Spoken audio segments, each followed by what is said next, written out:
ମୋ ସହିତ ଖୋଲନ୍ତୁ ପ୍ରେରିତ ତାର 13:32 କେହି ଜଣେ ପଢିବେ ଭଲ ଥିବ।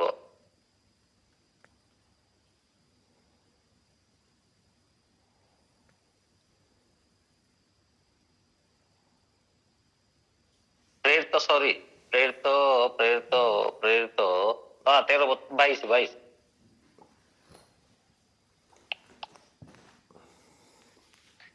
ପ୍ରେରିତ 13:22 ଆଜ୍ଞା। ପରେ ସେ ତାହାଙ୍କୁ ପ୍ରତ୍ୟୁତ୍ତର କରି ସେମାନଙ୍କ ରାଜା ହେବା ନିମନ୍ତେ ଦାଉଦଙ୍କୁ ଉତ୍ଥାପନ କଲେ। ସେ ମଧ୍ୟ ତାହାଙ୍କ ବିଷୟରେ ସାକ୍ଷ୍ୟ ଦେଇ କହିଲେ, ଆମେ ଯୀଶୁର ପୁତ୍ର ଦାଉଦଙ୍କୁ ପାଇଅଛୁ। ସେ ଆମ୍ଭର ମନର ମତ ବ୍ୟକ୍ତି, ସେ ସମସ୍ତ ବିଷୟରେ ଆମ୍ଭର ଇଚ୍ଛା ପାଳନ କରିବେ। ଧନ୍ୟବାଦ। ପ୍ରାର୍ଥନା କର। ପବିତ୍ର ମଙ୍ଗଳମୟ ଅନ୍ୟାଧିପତି ସଦା ପ୍ରଭୁ, ତୁମରି ପବିତ୍ର ନାମ ଆମେ ଧନ୍ୟବାଦ କରୁଅଛୁ। ଆଜି ଏହି ପ୍ରଭାତରେ ପ୍ରଭୁ ତୁମରି ଅନୁଗ୍ରହ, ପବିତ୍ରାତ୍ମା ତୁମରି କରୁଣା ଆମେ ଚାହୁଁଛୁ ଯେ ତୁମରି ଜୀବନ୍ତ ବାକ୍ୟ ଆମେ ବୁଝିବୁ, ତାହା ନିଜସ୍ୱ କରିବୁ, ଆଉ ଆମମାନଙ୍କର ପ୍ରତିଦିନ ଦିନରେ ତାହା ପାଳନ କରିବୁ। ସେଇଥିପାଇଁ ଦୟା କରନ୍ତୁ। ଧନ୍ୟବାଦ ସହିତ ପ୍ରାର୍ଥନା ଯୀଶୁ ଆମେ ପ୍ରଭୁଙ୍କର ପବିତ୍ର ନାମ ଧନ୍ୟବାଦ ହେଉ। ଆଜିର ବିଷୟ ହେଲା, ମୋର ବାକ୍ୟର ମେନ୍ ଟପିକ ହେଉଛି where we stand today। ଆଜି ଆମେ କେଉଁ ଜାଗାରେ ଠିଆ ହେଇ ଆମର ଓ ଲେଭେଲରେ ଆମେ ଅଛୁ, ଖାସ କରି ସ୍ପିରିଚୁଆଲ ଲେଭେଲରେ ପ୍ରଭୁଙ୍କ ସହିତ ଆମେ କେଉଁ ଜାଗାରେ ଅଛୁ, ସେ ବିଷୟ ମୁଁ ଅଳ୍ପ ସମୟ କହିବି। ଆମେ ଯୋଉ ବାକ୍ୟ ଅଧ୍ୟୟନ କଲୁ ତାହା ଆମେ ସମସ୍ତେ ଜାଣୁଅଛୁ। ଦାଉଦଙ୍କ ବିଷୟରେ ଲେଖା ହେଇଛି, ପ୍ରଭୁ ତାଙ୍କ ବିଷୟରେ ସାକ୍ଷ୍ୟ ଦେଉଅଛନ୍ତି। ତେଣୁ ମୁଁ କିଛି ବିଷୟ ଆଜି ଆପଣମାନଙ୍କ ସମ୍ମୁଖରେ ଦାଉଦଙ୍କ ବିଷୟରେ କହିବା ପାଇଁ ଚାହେଁ। ଦାଉଦଙ୍କୁ ପ୍ରଭୁ କିପରି ଭାବରେ ମନୋନୀତ କଲେ, କାହିଁକି ମନୋନୀତ କଲେ? ଗୁଡ଼ାଏ କାରଣ ଲୋକମାନେ କହନ୍ତି। କାହିଁକି ପ୍ରଭୁଙ୍କର ଦାସମାନେ ଯେତେବେଳେ ବାକ୍ୟକୁ ମେଡିଟେଟ୍ କରନ୍ତି, ସେମାନେ ଗୁଡ଼ାଏ ବିଷୟ ପାଆନ୍ତି, ପ୍ରଭୁ ସେମାନଙ୍କୁ ଜଣାନ୍ତି, ତାହା ସେ ଲୋକମାନଙ୍କ ଆଗରେ ସେୟାର କରିଥାନ୍ତି ପ୍ରଭୁଙ୍କର ଦାସମାନେ। ଠିକ୍ ସେହିପରି ମୁଁ ମଧ୍ୟ ମୋର ସୀମିତ ଜ୍ଞାନ ଆଉ ପ୍ରଭୁଙ୍କର ପବିତ୍ରାତ୍ମାଙ୍କର ଗାଇଡାନ୍ସରେ ଯାହା ବି ପାଇଅଛି ତାହା ମୁଁ ଆପଣମାନଙ୍କ ସମ୍ମୁଖରେ ରଖିବା ପାଇଁ ଚାହେଁ। ତ ମେନ୍ ଶୀର୍ଷକ ଥିବ ଆଜି, ମାନେ ଟପିକ ଥିବ where we stand today। ଆମେ ସେହି ବିଷୟକୁ ସମ୍ମୁଖରେ ରଖି ବାକ୍ୟକୁ ବୁଝିବା ପାଇଁ ଚେଷ୍ଟା କରିବା। ଆମେ ଯେତେବେଳେ ଦେଖିବା, ପ୍ରଥମେ ମୁଁ ଆପଣମାନଙ୍କୁ କହିବି, ସେହି ପ୍ରେରିତ ପୁସ୍ତକ ଆମେ ଯେତେବେଳେ ଦେଖିବା, ଦାଉଦଙ୍କ ବିଷୟରେ ପ୍ରଭୁ ସାକ୍ଷ୍ୟ ଦେଉଛନ୍ତି। ଦାଉଦଙ୍କ ବିଷୟରେ କଣ ସାକ୍ଷ୍ୟ ଦେଉଛି? କୌଣସି ମନ୍ଦ ବିଷୟ ସାକ୍ଷ୍ୟ ଦେଉନାହାନ୍ତି। ଆଉ ସେଇ ସମୟ ଏମିତି ଆସିଗଲା, ରାଜା ଥିଲେ ଆପଣମାନେ ଜାଣିଛନ୍ତି ସାଉଲ, ଆଉ ସେ ତାହାଙ୍କୁ ତିରସ୍କାର କଲେ। ସାଉଲଙ୍କ ଜାଗାରେ ରିପ୍ଲେସ କରିବା ପାଇଁ ଏକ ରାଜାଙ୍କର ଆବଶ୍ୟକ ହେଲା, ଏକ ବ୍ୟକ୍ତିଙ୍କର ଆବଶ୍ୟକ ହେଲା। ଆଉ ପ୍ରଭୁଙ୍କର ବାକ୍ୟ କୁହେ, ସେ ସେଇଠାରେ କହନ୍ତି ଆମେ ଏକ ବ୍ୟକ୍ତିକୁ ପାଇ, ସେ ବ୍ୟକ୍ତିଙ୍କ ହୃଦୟ ମୋହର ହୃଦୟ। ଏଇଟା ପ୍ରଭୁ ନିଜେ ସାକ୍ଷ୍ୟ ଦେଉଛନ୍ତି ଏକ ବ୍ୟକ୍ତି। ଆପଣ ଯଦି ଦେଖିବେ ପ୍ରଥମ ସାମୁଏଲ 13:14 ଲେଖିକି ରଖନ୍ତୁ, ସମୟ ହେବ ନାହିଁ। ସେଠି ଲେଖାଯାଏ ଆମେ ଏକ ବ୍ୟକ୍ତିକୁ ଅନ୍ୱେଷଣ କରିଅଛୁ, ରିପ୍ଲେସ କରିବା ପାଇଁ, ଦାଉଦଙ୍କ ଜାଗା ରିପ୍ଲେସ କରିବା ପାଇଁ ଅନ୍ୱେଷଣ କରିଅଛୁ। ଆପଣ ଯଦି ପ୍ରଥମ ସାମୁଏଲ 16:1 ଦେଖିବେ, ଆମେ ଅନ୍ୱେଷଣ କରିକି ତାକୁ ଦେଖିଅଛୁ। ପ୍ରଥମେ ସେ ଅନ୍ୱେଷଣ କଲେ ଏକ ବ୍ୟକ୍ତିକୁ ରିପ୍ଲେସ କରିବା ପାଇଁ, ତାପରେ ସେ ଦେଖିଛନ୍ତି ବୋଲି ବାଇବଲ ଲେଖାଯାଏ। ଆଉ ପ୍ରେରିତ ପୁସ୍ତକରେ ଆମେ ପାଇଲୁ, ଦେଖିଲୁ ଯେ ଆମେ ପାଇଲୁ, ଅନ୍ୱେଷଣ କଲେ, ଦେଖିଲେ ଆଉ ପାଇଲେ। କେମିତି ପ୍ରକାର ଏକ ବ୍ୟକ୍ତିକୁ ପାଇଲେ? ଏକ ବ୍ୟକ୍ତିଙ୍କ ହୃଦୟ ପ୍ରଭୁଙ୍କ ହୃଦୟ ପରି। ପ୍ରଭୁଙ୍କର ଦୃଷ୍ଟି ପୃଥିବୀରେ ପଡିଥିବ। ଯୋଉ ରାଜା ଥିଲେ ସେ ଦୁଷ୍ଟ ହେଲେ, ପ୍ରଭୁଙ୍କ କଥା ମାନିଲେ ନାହିଁ, ତାହାଙ୍କର ଇଚ୍ଛା ଅନୁସାରେ ପ୍ରଭୁଙ୍କର ଲୋକକୁ ଶାସନ କଲେ।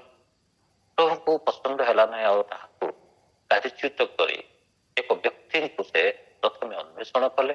ତାହାଙ୍କର ଦୃଷ୍ଟି ପୃଥିବୀରେ ଏଣେ ତେଣେ ଅନ୍ୱେଷଣ କଲା। ତାପରେ ସେ ଦେଖିଲା, ସେ ଦେଖିଲା ପରେ ଆମେ ପାଇଅଛୁ ବୋଲି ବାଇବଲ ଲେଖାଯାଏ। ମୋର ଆଜିର ପୁନର୍ବାର ମୁଁ ରିପିଟ କରେ କେତେଟା ବିଷୟ। ଆଜିର ମାନେ ଶୀର୍ଷକ ଅଛି where we stand today। ଆମେ ଆଜି କେଉଁ ଅବସ୍ଥାରେ, କେଉଁ ଲେଭେଲରେ ଅଛୁ? ଦାଉଦଙ୍କର ଦେଖନ୍ତୁ ପ୍ରଥମ ବିଷୟ, ଏକ ବ୍ୟକ୍ତି ଯାହାଙ୍କ ବିଷୟରେ ଯାହାଙ୍କ ହୃଦୟ ବିଷୟରେ ପ୍ରଭୁ ସାକ୍ଷ୍ୟ ଦିଅନ୍ତି, ସ୍ୱର୍ଗସ୍ଥ ପରମେଶ୍ୱର ସାକ୍ଷ୍ୟ ଦିଅନ୍ତି ତାହାଙ୍କ ହୃଦୟ ମୋହର ହୃଦୟ। ଗୋଟେ ବାକ୍ୟ ଆମେ ଅଧ୍ୟୟନ କରିବା, এই ବାକ୍ୟ ପଢିବାକୁ ପଡିବ, ଟିକେ ଦୟାକରି ମୋ ସହିତ ପଢିବେ। ପ୍ରଥମ ସାମୁଏଲ 24 ପ୍ରଥମ ସାମୁଏଲ 22:14, ପ୍ରଥମ ସାମୁଏଲ 22:14। ଏଥିରେ ଅହିମେଲେକ ରାଜାକୁ ଉତ୍ତର ଦେଇ କହିଲା, ଆପଣଙ୍କ ସମସ୍ତ ଦାସ ମଧ୍ୟରେ ଦାଉଦ ପରି ବିଶ୍ୱାସ୍ୟ କିଏ?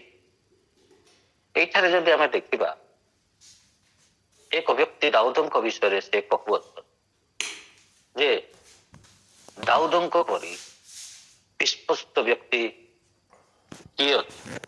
ତାହାଙ୍କ ପରି ବିଶ୍ୱାସ ଲୋକ, ତାହାଙ୍କର ପରି ବିଶ୍ୱସ୍ତ ବ୍ୟକ୍ତି କେହି ନାହିଁ। ପ୍ରଥମେ ମୁଁ କହିଲି ନିଜେ ପରମେଶ୍ୱର କହୁଛନ୍ତି, ସାକ୍ଷ୍ୟ ଦେଉଛନ୍ତି ତାହାଙ୍କ ବିଷୟରେ, ହୃଦୟ ଦାଉଦଙ୍କ ହୃଦୟ ମହର ହୃଦୟ କରି। ଆଉ ଏଠାରେ ଏକ ମାନେ ଦାଉଦଙ୍କର କମ୍ୟୁନିଟିର ଲୋକ, ଦାଉଦଙ୍କ ପାଖରେ ଥିବା ଲୋକ ଦାଉଦଙ୍କ ବିଷୟରେ ସାକ୍ଷ୍ୟ ଦେଉଛନ୍ତି, ରାଜା କହୁଛନ୍ତି ତାହାଙ୍କର ବିଶ୍ୱସ୍ତ କେହି ନାହିଁ। ଆପଣ ଯଦି 16-18 ପଢିବେ, ପ୍ରଥମ ସାମୁଏଲ ତାର ଚାପ୍ଟର 16:18 ଦେଖିବେ, ତହିଁରେ ଯୁବାମାନଙ୍କ ମଧ୍ୟରୁ ଜଣେ ଉତ୍ତର ଦେଇ କହିଲା, ଦେଖନ୍ତୁ ମୁଁ ବେଥଲେହେମ ଯିଶିର ଏକ ପୁତ୍ରକୁ ଦେଖିଅଛି। ଇଏ ମଧ୍ୟ ଦାଉଦକୁ ଦେଖିଅଛି ତା ଲାଇଫରେ। ସେ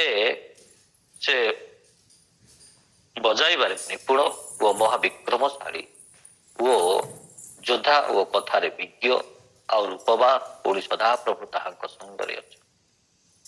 ଦେଖନ୍ତୁ କମ୍ୟୁନିଟି ବା ସମାଜର ଲୋକ ଦାଉଦଙ୍କ ବିଷୟକୁ ତାହାଙ୍କୁ ଦେଖିଛନ୍ତି, ତାହାଙ୍କୁ ପରଖିଛନ୍ତି।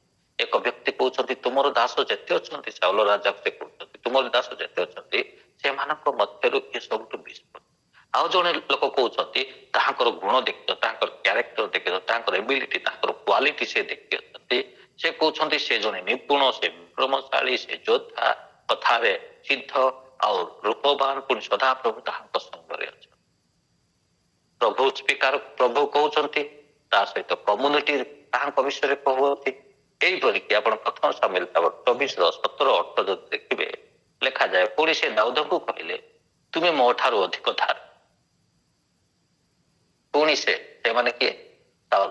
ମୋ ଭାଷାରେ ଆଜିର ଯୋଉ ମୁଁ ବାକ୍ୟ କହୁଛି, ସେଇ ବାକ୍ୟର କଣ୍ଟେକ୍ସଟ ଯଦି ମୁଁ ଦେଖିବି, ଏକ ଶତ୍ରୁ ଅନ୍ୟ ଶତ୍ରୁ ଆଗରେ, ନିଜର ଶତ୍ରୁ ଆଗରେ ସ୍ୱୀକାର କରୁଛନ୍ତି, ଦାଉଦକୁ ସେ ଶତ୍ରୁ ଭାବରେ ଭାବୁଛନ୍ତି। ରାଜା ସାଉଲ ଏଠାରେ ଦାଉଦଙ୍କ ବିଷୟରେ ସ୍ୱୀକାର କରି କହୁଛନ୍ତି, ତୁମେ ମୋ ଠାରୁ ଅଧିକ ଧାର୍ମିକ। ଆଜିର ଶୀର୍ଷକ ହେଉଛି where we start today। ମାନେ ମୁଁ ଏ 3ଟା ପିକ୍ଚରକୁ ମୁଁ ଦେଖୁଛି। ପ୍ରଥମତ ହେଲା ପ୍ରଭୁଙ୍କ ଦୃଷ୍ଟିରେ ଏକ ବ୍ୟକ୍ତି ଏତେ ଉତ୍ତମ, ତାହାଙ୍କ ହୃଦୟ ପ୍ରଭୁଙ୍କ ପରି। କମ୍ୟୁନିଟି ଲୋକ ତାହାଙ୍କର କର୍ମ ଦେଖିଛନ୍ତି, ତାହାଙ୍କର ଅଭିଷେକ ଦେଖୁଛନ୍ତି, ପ୍ରଭୁଙ୍କ ଉପସ୍ଥିତି ତାହାଙ୍କ ଠାରେ ଦେଖିଛନ୍ତି। କମ୍ୟୁନିଟି ଲୋକ କହୁଛନ୍ତି ତାପରେ ବିଶ୍ୱସ୍ତ, ତାପରେ ସିଦ୍ଧ, ତାପରେ ଜ୍ଞାନୀ, ତାପରେ ବୁଦ୍ଧିମାନ, ତାହାଙ୍କ ଠାରେ ପ୍ରଭୁଙ୍କର ଉପସ୍ଥିତି ଅଛି ବୋଲି କହୁଛନ୍ତି। ଏହିପରିକି ନିଜର ଶତ୍ରୁ ବି ସ୍ୱୀକାର କରୁଛନ୍ତି, ତୁମେ ମୋ ଠାରୁ ଅଧିକ ଧାର୍ମିକ, ତୁମେ ମୋ ଠାରୁ ଅଧିକ ଧାର୍ମିକ। ପ୍ରିୟ ପ୍ରଭୁଙ୍କର ଲୋକମାନେ, ଆଜି ପ୍ରଭାତରେ ଆମେ ଈଶ୍ୱରଙ୍କର ବାକ୍ୟ ଦେଖୁଅଛୁ। ପ୍ରଭୁ ଆମମାନଙ୍କୁ କଣ କହନ୍ତି? ଆଜିର ଆମର ଟେଷ୍ଟିମୋନି କେଉଁଠାରେ? ଏଠାରେ ଲୋକମାନେ ତାହାଙ୍କ ବିଷୟରେ କହୁଛନ୍ତି, ସ୍ୱର୍ଗରୁ ସ୍ୱୀକାର ହେଉଛି, ସମାଜର ସ୍ୱୀକାର ହେଉଛି, ସମାଜରେ ତାହାଙ୍କର ବିରୋଧୀ ବି ସ୍ୱୀକାର କରୁଛି ଯେ ଦାଉଦ ଭଳିଆ ବେହତର ଲୋକ କେହି ନାହିଁ, ଦାଉଦ ଭଳିଆ ଉତ୍ତମ ଲୋକ କେହି ନାହିଁ। କାରଣ ପ୍ରଭୁ ସେମିତି ଲୋକକୁ ଖୋଜିକି ତାହାକୁ ପାଇଛନ୍ତି। କଣ ପାଇଁ ବେହତର ବୋଲି ମୋ ମୋହର ଷ୍ଟଡି ଅନୁସାରେ ମୁଁ କିଛି ମୋର ସୀମିତ ବାକ୍ୟ ଅଧ୍ୟୟନ ହଉ, ଜ୍ଞାନ ହଉ, ବୁଦ୍ଧି ହଉ, ଆତ୍ମାଙ୍କର ପରିଚାଳନାରେ ମୁଁ ଯାହା ଦେଖିଅଛି, ଆମେ ଟିକେ ଶୀଘ୍ର ଯିବାକୁ ପଡିବ ନାହିଁ। ଆପଣମାନେ ଲେଖନ୍ତୁ, ଘରେ ଯାଇ ପରେ ଷ୍ଟଡି କରିବେ, ସମୟ ହେବ ନାହିଁ। ଏଇଠି ଯଦି ଦେଖିବେ ପ୍ରଥମ ସାମୁଏଲ 24 ଚାପ୍ଟରଟା ମୁଁ ନୋଟିସ କଲି, କାହିଁକି ପ୍ରଭୁ ତାହାଙ୍କର ମନର ମତ ବୋଲି କହନ୍ତି, କାହିଁକି ଲୋକ ତାହାକୁ ଧାର୍ମିକ ବୋଲି କହନ୍ତି, କାହିଁକି ସବୁଠୁ ବିଶ୍ୱସ୍ତ ବୋଲି କହନ୍ତି, କେତେଟା ବିଷୟ ମୁଁ ନୋଟିସ କରିଅଛି। ଆପଣ ଯଦି 24 ଚାପ୍ଟର ଦେଖିବେ ପ୍ରଥମ ସାମୁଏଲ, ସେଠାରେ ଆପଣମାନେ ଦେଖିବେ 7 ଯାଏ ଯଦି ଦେଖିବେ, ତହିଁରେ ଆପଣମାନେ ଦେଖିବେ ଦାଉଦଙ୍କୁ ସାଉଲ ମାରିବା ପାଇଁ ଘୋଡେଇଛନ୍ତି। ଆଉ ଏମାନେ ବର୍ତ୍ତମାନ ପ୍ରାନ୍ତରରେ ଗୁମ୍ଫାରେ ଅଛନ୍ତି। ଆଉ ସେତିକିବେଳେ ସାଉଲ ଶୋଇଅଛନ୍ତି।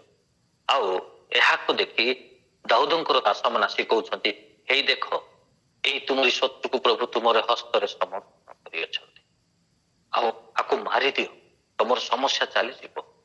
ସେତିକି ବେଳେ ଦାଉଦ ଯୋଉ ପରାମର୍ଶ ଲୋକମାନେ ଦେବା ପାଇଁ ଆସିଲେ, ତାକୁ ମାରିଦିଅ, ତୁମର ଶତ୍ରୁକୁ ପରମେଶ୍ୱର ତୁମର ହସ୍ତରେ ଦେଇଛନ୍ତି, ସେଇ ପରାମର୍ଶକୁ ସେ ସୁପରାମର୍ଶ ଭାବରେ ଗ୍ରହଣ କରୁନାହାନ୍ତି। ସେଇ ପରାମର୍ଶକୁ ସେ କୁମନ୍ତ୍ରଣା ବୋଲି ଭାବୁଛି, ଆଉ ସେ ମନା କରୁଛନ୍ତି, ନାଇଁ ନାଇଁ ନାଇଁ ନାଇଁ, ମୁଁ ଏମିତି କାମ କରିବି ନାହିଁ। ସେ ମୋର ଶତ୍ରୁ ହେଇଥାଇପାରେ, କିନ୍ତୁ ଶତ୍ରୁକୁ ପ୍ରତିଶୋଧ ନେବା ଏଇଟା ପ୍ରଭୁଙ୍କର କାମ। କୁମନ୍ତ୍ରଣାକୁ ସେ ଘୃଣା କରୁଛନ୍ତି। ପ୍ରଥମ ବିଷୟ, ସେ କୁମନ୍ତ୍ରଣାକୁ ଘୃଣା କରୁ। 9 ପଦ ଯଦି ଦେଖିବେ, ଆଉ ଦାଉଦ ସାଉଲଙ୍କୁ କହିଲେ, ଦେଖନ୍ତୁ ଦାଉଦ ଆପଣଙ୍କର ଅନିଷ୍ଟ ଚାହୁଁଅଛି, ଲୋକମାନେ ଏପରି କଥା ଆପଣ କାହିଁକି ଶୁଣୁ? ଦାଉଦଙ୍କ ହୃଦୟ ଅନିଷ୍ଟର ହୃଦୟ ନଥିଲା। ଦାଉଦ ହୃଦୟ କୁମନ୍ତ୍ରଣା ଗ୍ରହଣ କରିବା ହୃଦୟ ନଥିଲା। ଆଉ ଯଦି ଦେଖିବେ ଆପଣ 10 ପଦ ଦେଖନ୍ତୁ, ସଦାପ୍ରଭୁଙ୍କୁ ଗୁମ୍ଫା ମଧ୍ୟରେ କି ରୂପେ ଆପଣଙ୍କୁ ମୋହର ହସ୍ତରେ ଦେଇଥିଲେ, ଏହା ଯେ ଆପଣଙ୍କର ଚକ୍ଷୁ ଦେଖିଅଛି। ଆପଣଙ୍କୁ ବଧ କରିବା ପାଇଁ କେହି କେହି ମତେ କହିଥିଲେ, ମାତ୍ର ମୋହର ଚକ୍ଷୁ ଆପଣଙ୍କୁ ଦୟା କଲା ଓ ମୁଁ କହିଲି, ମୁଁ ଆପଣ ପ୍ରଭୁଙ୍କ ବିରୁଦ୍ଧରେ ହାତ ଉଠାଇବି ନାହିଁ, କାରଣ ସେ ସଦାପ୍ରଭୁଙ୍କ ଅଭିଷିକ୍ତ। ଦେଖନ୍ତୁ, ତାହାଙ୍କ ହୃଦୟ କୁମନ୍ତ୍ରଣାକୁ ତିରସ୍କାର କରେ, ତାହାଙ୍କ ହୃଦୟ ଅନିଷ୍ଟକୁ ଘୃଣା କରେ, ତାହାଙ୍କ ହୃଦୟ ଦୟାରେ ଭରିପୂର୍ଣ୍ଣ, ଭରପୂର। ସେ ଶତ୍ରୁକୁ ବି ଦୟା କରୁଛନ୍ତି, ଶତ୍ରୁ ବିରୁଦ୍ଧରେ ସେ ଯାଉ ନାହାନ୍ତି। 11 ପଦ ଦେଖିବେ, ଆହୁରି ମୋହର ପିତା ଦେଖନ୍ତୁ, ମୋର ହାତରେ ଆପଣଙ୍କର ଚଗା ଧଡ଼ି ଦେଖନ୍ତୁ।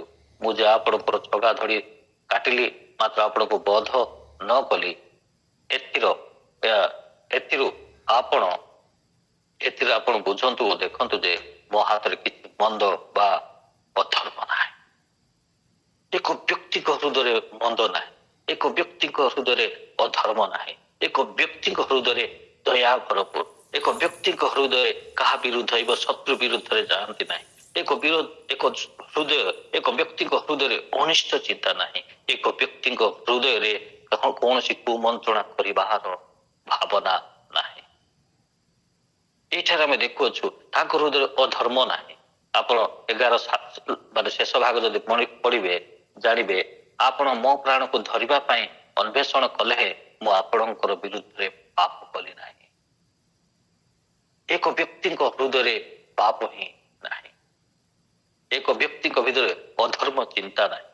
12 ପଦ ଲେଖାଯାଏ, ସଦାପ୍ରଭୁ ମୋହର ଓ ଆପଣଙ୍କ ମଧ୍ୟରେ ବିଚାର କରନ୍ତୁ ଓ ସଦାପ୍ରଭୁ ଆପଣଙ୍କ ଠାରୁ ମୋହର ପ୍ରତିଶୋଧ ନିଅନ୍ତୁ, ମାତ୍ର ମୋହର ହସ୍ତ ଆପଣଙ୍କ ପ୍ରତିକୂଳ ହେବ ନାହିଁ।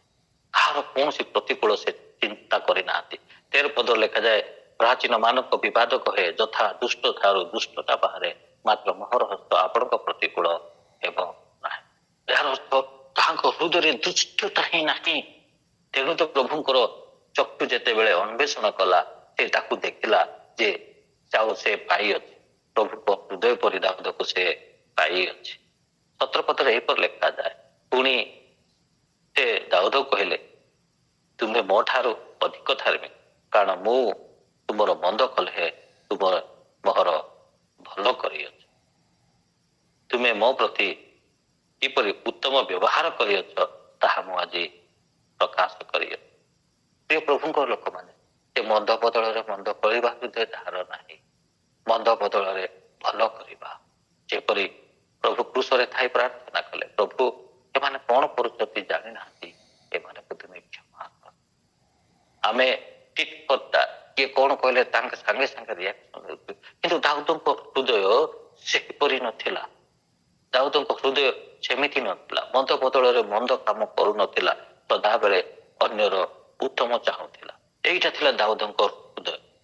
ଏଇଟା ହଉଛି ଦାଉଦଙ୍କ ହୃଦୟ। ଆପଣ ଦେଖୁଅଛନ୍ତି କେମିତି ପ୍ରଭୁ ସ୍ୱୀକାର କଲେ, କମ୍ୟୁନିଟି ସ୍ୱୀକାର କଲା, ତାଙ୍କ ଶତ୍ରୁ ତାହାକୁ ସ୍ୱୀକାର କରୁଛନ୍ତି ସେ ଉତ୍ତମ ବୋଲି। କିନ୍ତୁ ଏଇଟା ବିଷୟ ମୁଁ ଆଗକୁ ଯିବା ପାଇଁ ଚାହେଁ। ଆମେ ଆଜି କୋଉ ଲେଭେଲରେ, କୋଉଠି ଅଛୁ? ପ୍ରଥମ ସାମୁଏଲ 24ରେ ଅଛୁ ନା 2 ସାମୁଏଲ 11ରେ ଅଛୁ? ଟିକେ 11କୁ ଯିବା। ଏଇଟା ହଉଛି ଏକ ଗ୍ଲୋରିୟସ୍ ଟାଇମ୍ ଅଫ୍ ଡେଭିଡ, ଏକ ଗ୍ଲୋରିୟସ୍ ଟାଇମ୍। ଦାଉଦଙ୍କର ମହାନ ଆତ୍ମିକତାରେ ତାହାଙ୍କର ପିକ୍ ଲେଭେଲରେ ଥିଲେ। ପ୍ରଭୁ ସ୍ୱୀକାର କରୁଛନ୍ତି, କମ୍ୟୁନିଟି ସ୍ୱୀକାର କରୁଛନ୍ତି, ଶତ୍ରୁ ବି ସ୍ୱୀକାର କରୁଛନ୍ତି। It was the peak time of spiritual life. ମାନେ ସ୍ପିରିଚୁଆଲ ଲାଇଫରେ ସେ ଏକ ବହୁତ ଉଚ୍ଚାରେ ଅଛନ୍ତି। ଶତ୍ରୁ ବି ତାହାକୁ ସ୍ୱୀକାର କରୁଛି। ଆମେ ଯେତେବେଳେ 11କୁ ଆସିବା, ଆମେ 24 ଦେଖିଲୁ, place has changed. He was in wilderness. Now he is in the palace. ସେ ସେହି ସମୟରେ ପ୍ରାନ୍ତରରେ ରହୁଥିଲେ। ତାହାଙ୍କୁ ପ୍ରଭୁ ଯେତେବେଳେ ଅନ୍ୱେଷଣ କଲେ, ସେ ମେଷମାନଙ୍କୁ ଧରି ଜଙ୍ଗଲରେ ଥିଲେ। ଏବେ ଆଉ ସେହି ଲେଭେଲ ନାହିଁ, ତାହାର ସିଫ୍ଟ ହେଇଯାଇଛି। ସେ ପ୍ରାନ୍ତରରେ ରହନ୍ତି, ଏବେ ପୁରା ସମ୍ପୂର୍ଣ୍ଣ ଭାବରେ ଏକ ଅଥରାଇଜ୍ଡ ଲିଡର ଅଛନ୍ତି। ଆପଣ ଯଦି 11କୁ ଆସିବେ, ଏଟା ଲେଖାଯାଏ, ଏଇଟା ତାହାଙ୍କର ସ୍ପିରିଚୁଆଲ ଲେଭେଲଟା ପତନର ଆରମ୍ଭ ଅଟେ। ରାଜାମାନେ ଯୁଦ୍ଧକୁ ଯିବା ବେଳେ ଦାଉଦ ଜୋଆବକୁ ତାହାଙ୍କର ସହିତ ଆପଣା ଦାସମାନଙ୍କୁ ଓ ସମୁଦାୟ ଇସ୍ରାଏଲକୁ ପଠାଇଲେ। ତହିଁରେ ସେମାନେ ଅମନ ସନ୍ତାନ ମାନଙ୍କୁ ସଂହାର କରି ପ୍ରଧାନ ଘର ଅବରୋଧ କଲେ, ମାତ୍ର ଦାଉଦ ଜେରୁସାଲେମରେ। ମୁଁ ଟିକେ ଷ୍ଟଡି କରୁଥିଲି ଏହି ପ୍ୟାସେଜକୁ। ହାଉ ଦ ହାର୍ଟ ଅଫ ଡେଭିଡ ହାଡ ଚେଞ୍ଜଡ। ସେ କିପରି ତାହାଙ୍କର ହୃଦୟ ଚେଞ୍ଜ ହେଇ, ସେ ଆଉ ଆଗ ପରି ଏବେ ନାହାନ୍ତି। 11ରେ ଦାଉଦ ଯେପରି ପ୍ରଥମ ସାମୁଏଲ 24ରେ ଥିଲେ, 11ରେ ସେମିତି ନାହାନ୍ତି। ଆମର ଲେଭେଲ ଆଜି ଆମେ ସମୀକ୍ଷା କରିବା। where I stand today.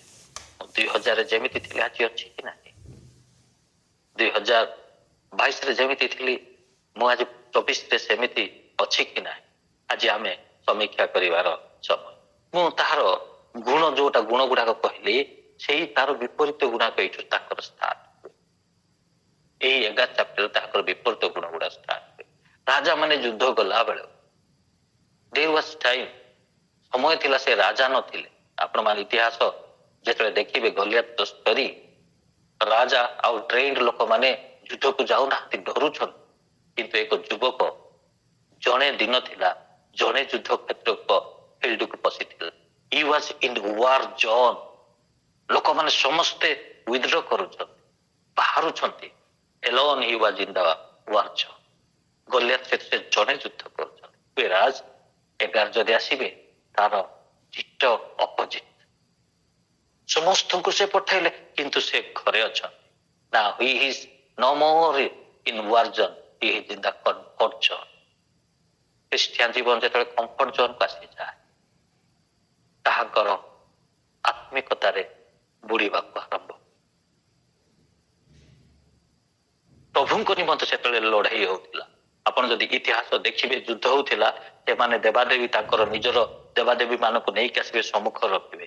Israel ଲୋକମାନେ ସିନ୍ଧୁକ ନେଇକି ସମ୍ମୁଖ ରଖିବେ। That was not battle between country and country, state and state. ଏଇଟା ଖାସ କରି ପ୍ରଭୁଙ୍କର ବିଷୟରେ ପ୍ରକାଶିତ ହେଲା, କାହାର ପ୍ରଭୁ କେତେ ମାନେ ଯୋଦ୍ଧା। ତେଣୁ ଦାଉଦ କହୁଛନ୍ତି, ଆରେ ପ୍ରଭୁଙ୍କର ଅଭିଷିକ୍ତ ଦାସ ମାନଙ୍କୁ ମୋ ପ୍ରଭୁକୁ ତୁଚ୍ଛ କରିବା ଏଇ ଅସୁନତ ବ୍ୟକ୍ତି କିଏ? ସମସ୍ତେ ହଟି ଯାଉଛନ୍ତି ସେଇ ସମୟରେ, ୱାର ଜୋନରେ କେହି ବି ଯାଉନାହାନ୍ତି। whereas there was time he was alone in the war zone. କିନ୍ତୁ ଏଠାରେ ଯଦି ଦେଖିବେ, ରାଜା ମାନଙ୍କୁ ଯୁଦ୍ଧକୁ ଗଲା ବେଳେ ସେ ସମସ୍ତଙ୍କୁ ପଠେଇଲେ, କିନ୍ତୁ ବାବୁ ଘରେ ଅଛନ୍ତି। he is now in comfort zone. ପ୍ରିୟ ପ୍ରଭୁଙ୍କର ଲୋକମାନେ, ମୁଁ ଆଜି ଆପଣମାନଙ୍କୁ କହିବା ପାଇଁ ଚାହେଁ, ଏଇ ଜଗତ ହଉଛି, ଲାଇଫ ହଉଛି ସ୍ପିରିଚୁଆଲ ବାଟେଲ।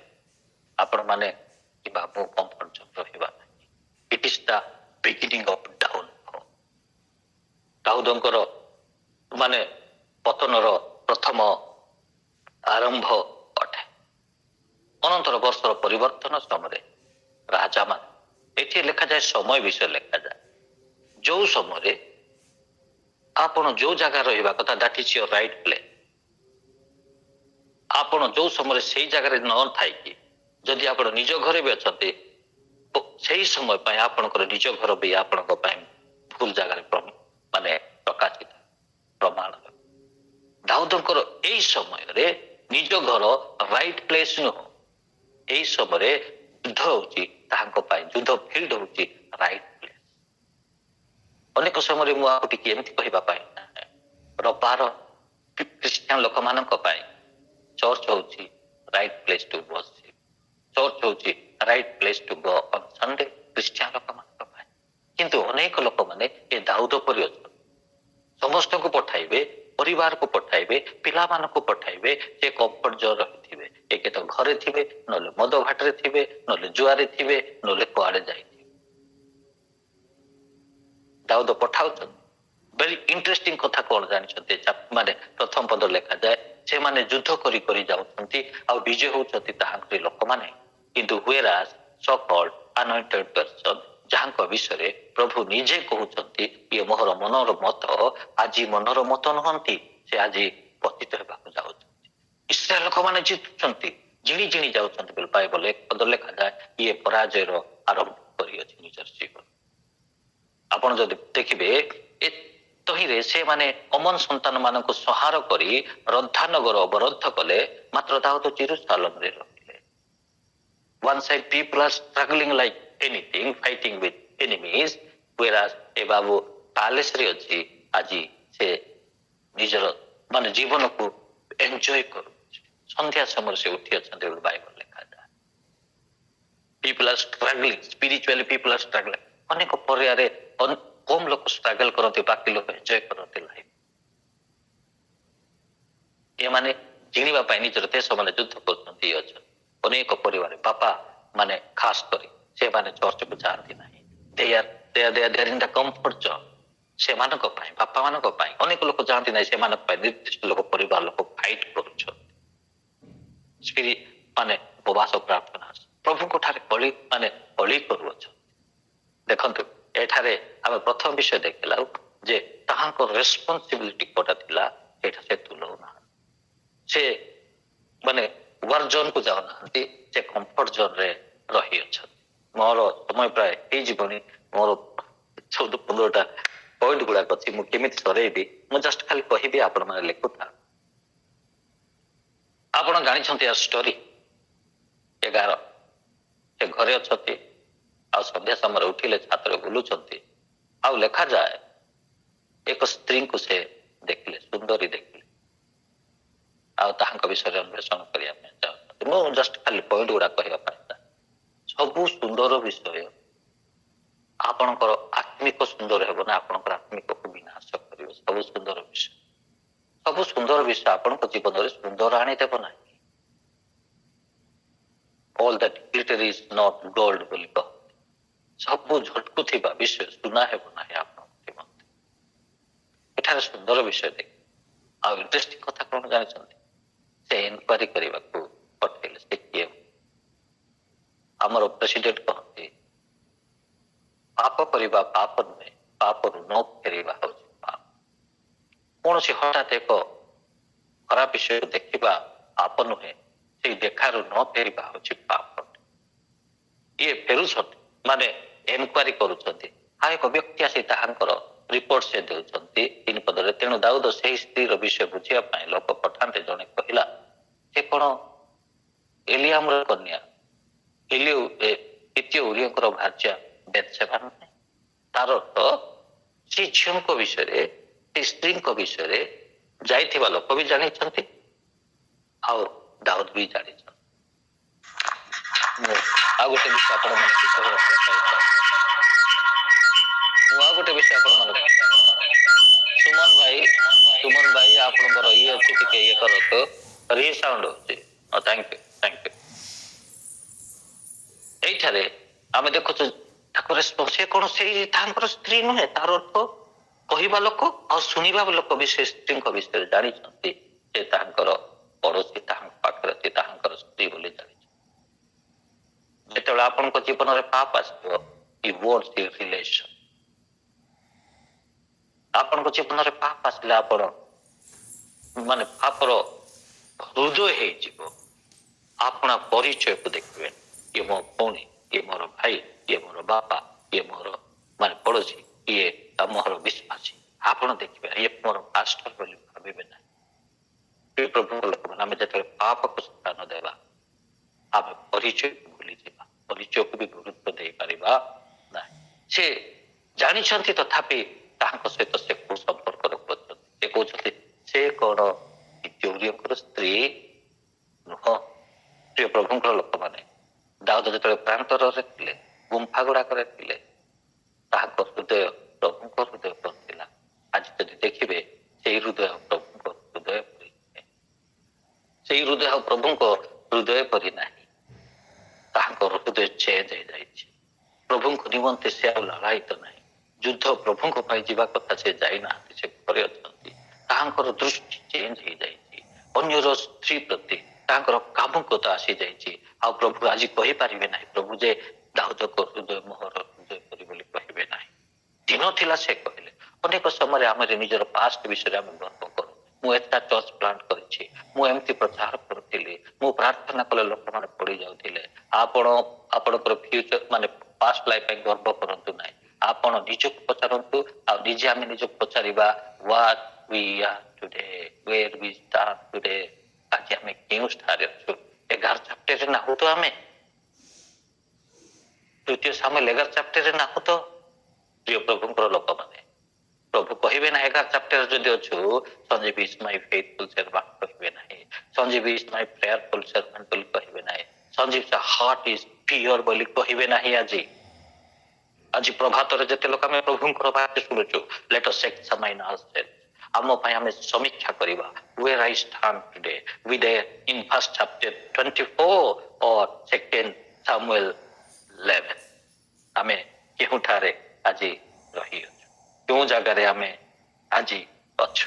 ଆପଣମାନେ ଜାଣନ୍ତି, ସେ ଯେତେବେଳେ ପାପ କଲେ, ତାହାଙ୍କେ ଯେତେବେଳେ ଗର୍ଭଧାରଣ କଲେ, ସେ ଖବର ପଠାଉଛନ୍ତି କଣ ବୋଲି? ମୁଁ ଗର୍ଭଧାରଣ କରିଅଛି। Here start real sin। ତାପରେ ଆରମ୍ଭ ହୁଏ ପ୍ରକୃତ ଦାଉଦଙ୍କର ପତନ ଆରମ୍ଭ ହୁଏ। ଯେତେବେଳେ ସେ ଖବର ଶୁଣିଲେ ତାଙ୍କଠୁ ଆରମ୍ଭ ହୁଏ। ମୁଁ ଆରମ୍ଭ କରିଥିଲି, ଯେତେବେଳେ ଆପଣ ପ୍ରଥମ ସାମୁଏଲ 24 ଦେଖିବେ, ସେ କୁମନ୍ତ୍ରଣାକୁ ଘୃଣା କରିଛନ୍ତି। Here start, ସେ କୁମନ୍ତ୍ରଣା ଆରମ୍ଭ କରିଛନ୍ତି। ଆଉ ଦାଉଦଙ୍କ ହୃଦୟ ସେହିପରି ନାହିଁ। It was time God was even ମାନେ certifying that his heart was like his own heart। ଯିଏ କୁମନ୍ତ୍ରଣା ଘୃଣା କରୁଥିଲେ, ବର୍ତ୍ତମାନ କୁମନ୍ତ୍ରଣା ଆରମ୍ଭ କରୁଛନ୍ତି। Let us ask ourselves, by dear friends, ମୁଁ ଆଗ ଭୟଙ୍କର ପ୍ରାର୍ଥନା କରୁଥିଲି, ଆଜି କରୁଅଛି କି? ଆଗ ବିସ୍ପଷ୍ଟରେ 10 ମାସ ଦଉଥିଲି, ଆଜି ମୁଁ ତାହା କଣ୍ଟିନ୍ୟୁ କରୁଅଛି କି? ଆଗ ମୁଁ ଲୋକମାନଙ୍କୁ ଭଲ ଦୃଷ୍ଟିରେ ଦେଖୁଥିଲି, ଆଜି ମୁଁ ତାହାର ମୋର ଚକ୍ଷୁ କଣ୍ଟିନ୍ୟୁ କରୁଅଛି କି? where I stand today, ମୁଁ ପ୍ରଥମ ସାମୁଏଲ 24ରେ ଅଛି, ଦ୍ୱିତୀୟ ସାମୁଏଲ 11ରେ ଅଛି। ତାହା ହଉଛି କଥା। ସେ ଆରମ୍ଭ କଲେ କୁମନ୍ତ୍ରଣା, ସେ ଆରମ୍ଭ କଲେ କୁମନ୍ତ୍ରଣା। ଯେତେବେଳେ ଆପଣ 24 ଦେଖିବେ, ସେଠାରେ ଖରାପ ବଦଳେ ମନ୍ଦ କରୁଥିଲେ, ଖରାପକୁ ମନ୍ଦରେ ପରିଣତ କରୁଥିଲେ। ଏଇଠି ଆଉ ସେମିତି ନୁହଁ। ଆପଣ ଯଦି ପଢିବେ, ଆଗକୁ ଯଦି ଦେଖିବେ, ସେ ତାହାକୁ ଡାକିଛନ୍ତି। ପଢିବାର ସମୟ ନାହିଁ, ନହେଲେ ମତେ ଯଦି ସମୟ ଦିଆଯାଇଥାନ୍ତା ଆଟଲିଷ୍ଟ 1 hour, ତେବେ ମୁଁ କହିଦେଇଥାନ୍ତି ଏଇ ସବୁ ବିଷୟ। ଏଇଠାରେ ଯଦି ଦେଖିବେ, ତାକୁ ତ ଡକେଇଲେ। ଏ ଖବର ଶୁଣି କଣ ପାଇଁ ଡକେଇଲେ? ଆଉ ସବୁଠୁ ବଡ ବିଷୟ, ସମସ୍ତେ ତାକୁ ସହଯୋଗ କରୁ। କଣ ପାଇଁ? ସେ ପ୍ରାନ୍ତରରେ ନାହାନ୍ତି। ଏବେ he is in the palace, he has power, he has resources, ମାନେ men power, money power, everything he has now। ଏକ ବ୍ୟକ୍ତି ଯେତେବେଳେ ପାୱାରଫୁଲ ହେବେ ଫିନାନ୍ସିଆଲି, ସବୁ କ୍ଷେତ୍ରରେ, ସେ ସେତେବେଳେ ତାହାଙ୍କୁ ସମସ୍ତେ ତାହାଙ୍କର ପାୱାରରେ ତାହାକୁ ସହଯୋଗ କରି କେହି ବି କମ୍ପ୍ଲେନ କରୁନାହାନ୍ତି, ତାହାକୁ ସାହାଯ୍ୟ କରୁଛନ୍ତି। ଏଇଠି ମୁଁ ଗୋଟିଏ ବିଷୟ ଶିଖିବାର କହିବି, ଡୋଣ୍ଟ misuse your power। ମନିର ପାୱାର ହଉ କିମ୍ବା ଡେଜିଗ୍ନେସନ ହଉ, ଜ୍ଞାନର ପାୱାର ହଉ, ତାହା ମିସୟୁଜ କରନ୍ତୁ ନାହିଁ। ଯେକୌଣସି ପାୱାରକୁ ସେବା ପାଇଁ ଦିଆଯାଏ, ଅନ୍ୟର ମଙ୍ଗଳ ପାଇଁ ଦିଆଯାଏ, ଅନ୍ୟର ଉନ୍ନତି ପାଇଁ ଦିଆଯାଏ। not to destroy any family, not to kill anyone। Power ଦିଆଯାଏ ଜୀବନକୁ ଦେବା ପାଇଁ, ପାୱାର ଦିଆଯାଏ ଏକ ମଙ୍ଗଳ କରିବା ପାଇଁ, ପାୱାର ଦିଆଯାଏ ଏକ ଉତ୍ତମ ବିଷୟ କରିବା ପାଇଁ। ଏଇଠି ଯେତେବେଳେ ତାହାଙ୍କ ହସ୍ତରେ ସମ୍ପୂର୍ଣ୍ଣ ପାୱାର ଆସିଗଲା, ପାୱାରକୁ ସେ ମିସୟୁଜ କରୁଛି। ଲୋକମାନେ ମଧ୍ୟ ତାହାଙ୍କ ସହିତ ସହଯୋଗ କରୁଛନ୍ତି। ଯାଅ ବୋଲେ ଯାଉଛନ୍ତି, ଇନକ୍ୱାର କର ବୋଲେ ଇନକ୍ୱାର କରୁଛନ୍ତି, ତାହାକୁ ମାରିଦିଅ ବୋଲେ ମାରି ଦେଉଛନ୍ତି। ପ୍ରିୟ ପ୍ରଭୁଙ୍କର ଲୋକମାନେ, ଆମେ ହୁଏତ ଆର୍ଥିକ ଦୃଷ୍ଟିରେ ମାନଙ୍କର ପାୱାର ଥିବା, ଡୋଣ୍ଟ ମିସୟୁଜ ୟୋର ପାୱାର। ଏଇଠି ସେ ପାୱାରକୁ ମିସୟୁଜ କରୁଛନ୍ତି। ତାପରେ ଆମେ ଦେଖିବା ସେ ଯେତେବେଳେ ପଠାଉଛନ୍ତି ମାନେ ଦ୍ୱିତୀୟ ଉରିୟ ଆସୁଅଛନ୍ତି ଘରକୁ ପହଞ୍ଚିଲେ, ଆଉ ସେ ଲେଖାଯାଏ ସେ ଯେତେବେଳେ ଘରକୁ ପହଞ୍ଚିଲେ 7 ପଦ ଲେଖାଯାଏ। ତେଣୁ ହିତୀୟ ଉରି ଉପସ୍ଥିତ ହୁଅନ୍ତେ ଦାଉଦ ତାହାଙ୍କୁ ଜୟାବର କୁଶଳ ବାର୍ତ୍ତା ଓ ଲୋକମାନଙ୍କର କୁଶଳ ବାର୍ତ୍ତା ଓ ଯୁଦ୍ଧର କୁଶଳ ବାର୍ତ୍ତା ପଠାଣ। 7 ପଦ intent ଆଉ content should go hand to hand। ଆମର ଇଣ୍ଟେଣ୍ଟ ଆଉ କଣ୍ଟେଣ୍ଟ ସଦାବେଳେ ଏକ ଏକ ସ୍ୱୀକାର କରିବା ଦରକାର। ଆପଣ 7 ପଦ ଯୋଉ ଦେଖିବେ ଡାକିବାର ଉଦ୍ଦେଶ୍ୟ ହଉଛି ଅଲଗା, ତାଙ୍କର ମୁଖ୍ୟ ବାକ୍ୟ ହଉଛି ଅଲଗା। ଆଜି ମାନେ ଯୁଦ୍ଧ କ୍ଷେତ୍ରର ପରିସ୍ଥିତି ବୁଝିବା ପାଇଁ ସେ ଡାକିଛନ୍ତି। No never. ଆମେ ସେମିତି ହେବା ନାହିଁ ପ୍ରିୟମାନେ। ଆମର ମୁଖ ଯାହା କହିବ ହୃଦୟ ତାହା ସ୍ୱୀକାର କରିବା ଦରକାର। ଏଠାରେ ଦାଉଦ ମତେ ଯେପରି ଏକ ଭଲ ବିଷୟ, ଏକ ବ୍ୟକ୍ତିକୁ ଯାହାଙ୍କ ଠାରେ ବିଶ୍ୱାସ ଅଛି ସେ ଲୋକକୁ ଡାକିଛନ୍ତି। ଉଦ୍ଦେଶ୍ୟ ସେଇଟା ନୁହଁ, ପାପକୁ ଘୋଡେଇବା ପାଇଁ ତାହାକୁ ସେ ଡାକିଛନ୍ତି। କଣ୍ଟେଣ୍ଟ ଅଲଗା, ଇଣ୍ଟେଣ୍ଟ ଅଲଗା। ଆଉ ବାଇବଲ କୁହେ ବହୁତ ଚେଷ୍ଟା କର ସେଇ ପାପ ଲୁଚେଇବା ପାଇଁ, ତାକୁ ଘରକୁ ଯାଅ ବୋଲି କହୁଛନ୍ତି, କିନ୍ତୁ ବିସ୍ପତ ଦାସ ଯାଉନାହାନ୍ତି। କଣ ପାଇଁ ଯାଉନାହାନ୍ତି ତାହାର ଗୋଟେ କାରଣ 11 ପଦ ଲେଖାଯାଏ। ତେବେ ହୁତୀୟ ଦାଉଦକୁ କହିଲା ଝିନ୍ଦୁକ ଓ ଇସ୍ରାଏଲ ଓ ଜିହୁଦା ପତ୍ର କୁଟୀରରେ ଅଛନ୍ତି। ଏଇଟା ହଉଛି କାରଣ ସେ ଯାଉନାହାନ୍ତି। ପ୍ରଭୁଙ୍କର ଉପସ୍ଥିତି ଯୁଦ୍ଧ କ୍ଷେତ୍ରରେ ଅଛି।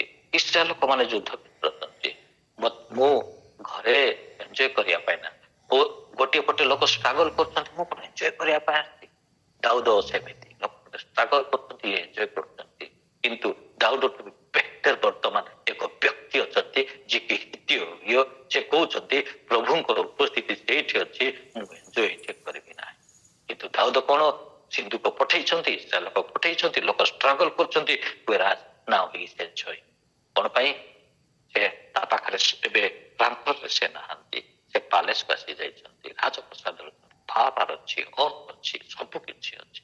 ଅନେକ ସମୟରେ ଆମେ ଯେତେବେଳେ ଛୋଟ ଥାଉ, ଅଭାବରେ ଗତି କରୁ, ଆମେ ପ୍ରଭୁଙ୍କ ଉପସ୍ଥିତିରେ ଥାଉ। ଯେତେବେଳେ ଆମେ ଉନ୍ନତି ପ୍ରଭୁଙ୍କ ଠାରୁ ଦୂରକୁ ଯାଉ। ତେଣୁ ମୁଁ କହୁଛି where we stand today। ପ୍ରଥମ ସାମୁଏଲ 24 ନା ଦ୍ୱିତୀୟ ସାମୁଏଲ 11। ଆପଣଙ୍କୁ ମୁଁ ଗୁଡାଏ ମାନେ କାହାଣୀ ଗୁଡାକ ମାନେ ଉଦାହରଣ ଦେଲି। ପ୍ରଥମ ସାମୁଏଲ 24 ତାଙ୍କର ହୃଦୟ ଧର୍ମ ନଥିଲା, ମନ୍ଦ ନଥିଲା, ପାପ ନଥିଲା, ସଦାବେଳେ ଉତ୍ତମ ଚିନ୍ତା କରୁଥିଲେ। ଆଉ 11 ଚାପ୍ଟର ଯଦି ଦେଖିବେ ତାର ଅପୋଜିଟ କ୍ୟାରେକ୍ଟର। ସେ ବହୁତ କୁମନ୍ତ୍ରଣା ଘୃଣା କରିବା ଲୋକ କୁମନ୍ତ୍ରଣା ଆରମ୍ଭ କଲେ। ଜଣକୁ ବୋଧ କର ଏଇଟା ସମୟ ଲୋକମାନେ କହୁଥିଲେ, ସେ ତାକୁ ଅସ୍ୱୀକାର କଲେ। ଆଜି ଜଣକୁ କୁମନ୍ତ୍ରଣା କରି ବୋଧ କରୁଛନ୍ତି।